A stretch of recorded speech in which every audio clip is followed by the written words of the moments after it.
すごい。あげましたね、とうございます。おめでとうございます。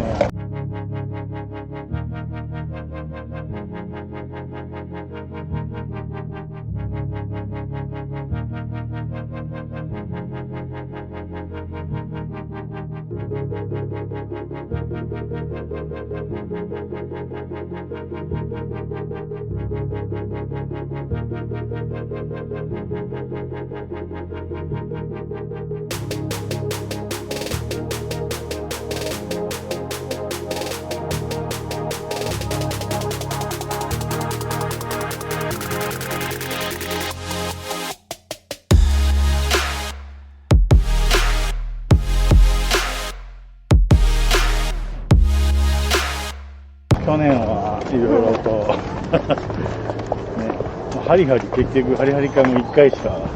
そう、1回やったんだっけ。ほら夏のイベントで、あの時ね。手帳のイベントで。だけどまあでもそんなにしっかりやってなかったよね。そうだね。1年間やったんですけど、今年はどうなるかとかわかりませんけど、今年もハリハリだったり、はい、パクパクだったり。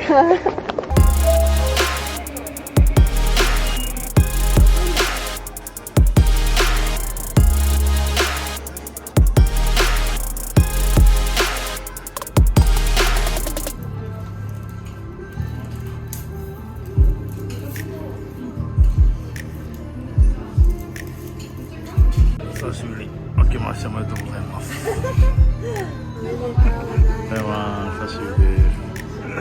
お願いします。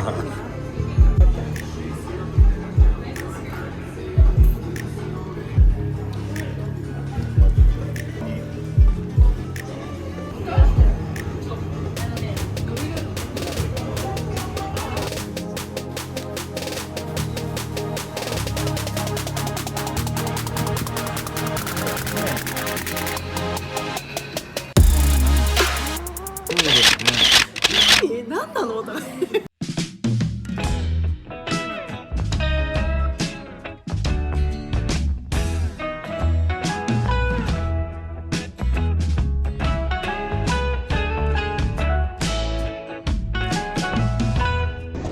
もともとね、アニマセヨから始まった